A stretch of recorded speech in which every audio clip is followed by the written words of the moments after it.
बिजली संकट आज देश में ये सबसे चर्चित विषय है। बिजली संकट और बिजली के कारण किस तरीके की परेशानी आ रही है, उस पर आज बातचीत होगी।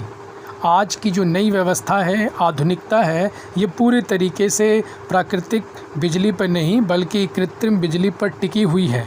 ज़रा सी इसमें समस्या आती है तो पूरी व्यवस्था चरमरा जाती है। तो लोग करें तो क्या करें, यहाँ तक कि पानी के लिए भी हम पूरी तरीके से मोटर पर निर्भर हो गए हैं, जो कि बिजली से आती है। और पूरे देश में अभी बिजली के लिए हाहाकार मचा हुआ है। आखिर बिजली संकट पे ऐसा क्यों आता है और क्यों आरोप प्रत्यारोप चल रहे हैं, क्यों आरोप प्रत्यारोप एक दूसरे पे आरोप लगाया जा रहा है। सरकारें, राज्य सरकारें केंद्र को, केंद्र सरकारें राज्य को, निजी संस्था सरकारी व्यवस्था को और सरकारी व्यवस्था निजी संस्था को कह रही हैं। लेकिन मूल में जो समस्या है, इसमें कोई नहीं जाना चाह रहा है। मूल समस्या, रास्तों को भी दोष दें, आँखें भी कर लाल, पर चप्पल में जो किल है पहले उसे तो निकाल। सबसे बड़ी समस्या है बढ़ती हुई आबादी और घटते हुए पेड़ पौधे, पर्यावरण क्षेत्र। इन दो चीज़ों पर किसी का भी शायद ध्यान हो। इन दो चीज़ों को नियंत्रण कर लें, बिजली की समस्या अपने आप कम हो जाएगी। क्योंकि हम जब प्राकृतिक जीवन जीना शुरू करेंगे तो हमें कम से कम बिजली की आवश्यकता होगी। नहीं तो बिजली सूरसा की तरह बढ़ती जा रही है।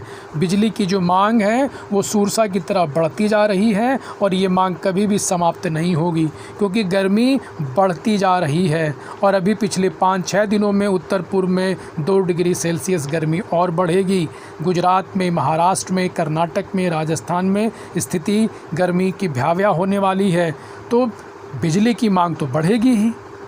आखिर कितनी बिजली चाहिए? खुद दिल्ली में ही अभी 2-3 दिन पहले 6000 मेगावाट बिजली चाहिए थी, जबकि अप्रैल महीने में ही वो 4200 मेगावाट थी। ये 1500 मेगावाट सिर्फ 20 दिनों में बिजली की मांग बढ़ रही है। हम कहाँ से बिजली लाएंगे?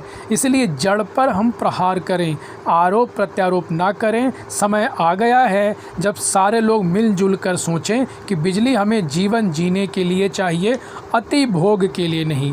अति भौतिकवादी व्यवस्था नष्ट हो जाती है, जैसे कि पूर्व काल में इंका व्यवस्था, माया व्यवस्था, ये नष्ट हो गई। ये इसलिए नष्ट हुई कि ये अति भोग के कारण उच्छृंखल हो गई।